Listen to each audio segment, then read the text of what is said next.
একসময় এই কারখানার সাইরেনের শব্দেই শুরু হতো একটি জনপদের কর্মচাঞ্চল্য। আখ ভর্তি ট্রাকের সারি, শ্রমিকদের ব্যস্ত পদচারণা আর উৎপাদনের প্রাণচাঞ্চল্যে মুখর থাকত গোবিন্দগঞ্জের মহিমাগঞ্জ। কিন্তু সেই চিত্র এখন শুধু স্মৃতি। ঐতিহ্যবাহী রংপুর সুপার মিলসের মহিমাগঞ্জ চিনিকল গাইবান্ধার গোবিন্দগঞ্জে অবস্থিত ১৯৫৪ সালে প্রতিষ্ঠিত এই চিনিকল একসময় উত্তরাঞ্চলের অন্যতম গুরুত্বপূর্ণ শিল্পী প্রতিষ্ঠান ছিল। স্থানীয় অর্থনীতি, আখচাষী, শ্রমিক ও ব্যবসায়ীদের জীবিকার সঙ্গে ওতপ্রোতভাবে জড়িয়েছিল এই মিল। কিন্তু প্রায় অর্ধযুগের বেশি সময় ধরে উৎপাদন বন্ধ থাকায় কর্মচাঞ্চলের জায়গা দখল করেছে নিরাপত্তা। রক্ষণাবেক্ষণের অভাবে খোলা আকাশের নিচে পড়ে রয়েছে কারখানার মূল্যবান যন্ত্রপাতি। বৃষ্টি রোদে মরিচা ধরছে দামি মেশিন ও সরঞ্জামে। স্থানীয়দের আশঙ্কা, দ্রুত সংরক্ষণের উদ্যোগ না নিলে কোটি টাকার সরকারি সম্পত্তি নষ্ট হয়ে যাবে। 1957 সালে এখানে প্রতিষ্ঠিত।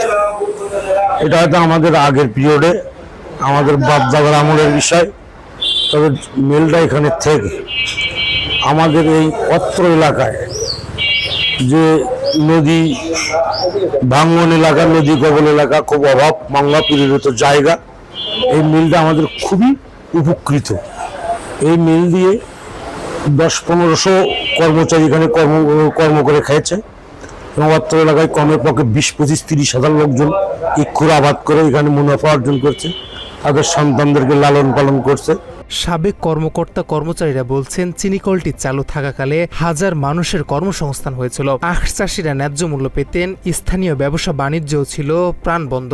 মিল বন্ধ হয়ে যাওয়ার পর অনেক পরিবারই জীবিকার সংকটে পড়েছে। বারাই মৌসুমে যে শ্রমিকেরা মিল থেকে চাকরিচ্যুত হয়েছে, তাদের পরিবার পরিজন নিয়ে খুব কষ্টে দিন যাপন করতেছে। অনেকেই দেখা গেছে বিভিন্ন জায়গায় রিক্সা ভ্যান চালাচ্ছে লোক লজ্জার ভয়ে।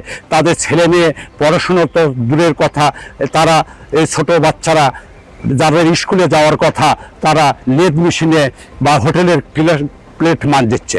এইরকম দুর্দশা তার আছে। দীর্ঘদিন যাবৎ বন্ধ থাকার কারণে এই এলাকার বেকারত্ব বেড়েই চলছে। সাধারণ শ্রমিক অনেক ক্ষতিগ্রস্ত, তারা কর্মসংস্থান হারিয়ে বেকারত্বই ভুগছে এবং অর্থনৈতিক সমস্যায় এই অঞ্চলটি।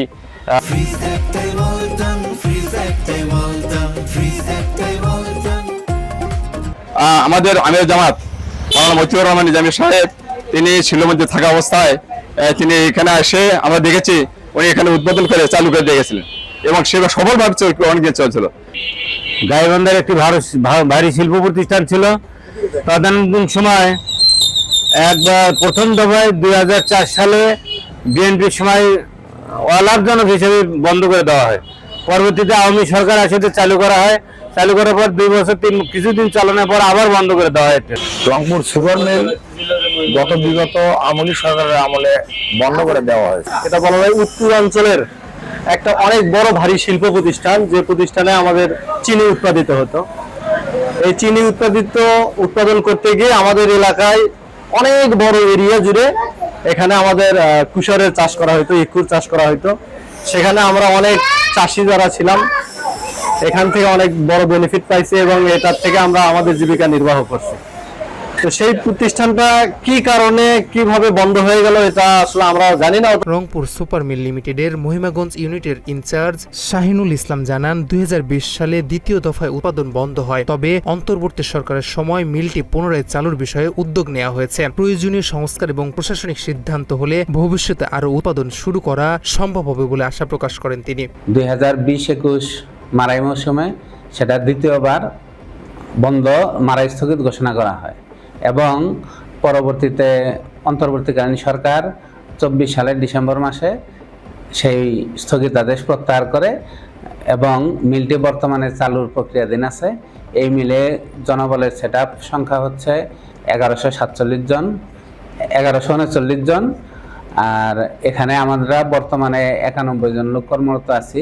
এই মিলটিকে চালু হলে এই আমাদের সেটআপের যে 1139 জন জনবল আছে সেটা পরিপূর্ণ কর্মসংস্থানের ব্যবস্থা হবে এবং আমাদের এই মিলটা চালু হলে এই অঞ্চলের কৃষক, তারপরে শ্রমিক, পরিবহন সেক্টরের লোকজন এবং ব্যবসায়ী সহ সর্বস্তরের জনগণ এই মিলটির সুবিধা ভোগ করতে পারবে। প্রতিষ্ঠান নয়, এটি উত্তরাঞ্চলের বহু মানুষের জীবন জীবিকার ইতিহাসের অংশ। স্থানীয়দের প্রত্যাশা, জাতীয় এই সম্পদ সংরক্ষণের পাশাপাশি দ্রুত একটি বাস্তবসম্মত রোডম্যাপের মাধ্যমে পুনরায় চালু করা হবে ঐতিহ্যবাহী এই চিনিকল। এতে যেমন রক্ষা পাবে কোটি টাকার সরকারি সম্পদ, তেমনি ফিরবে কর্মসংস্থানের নতুন সম্ভাবনাও।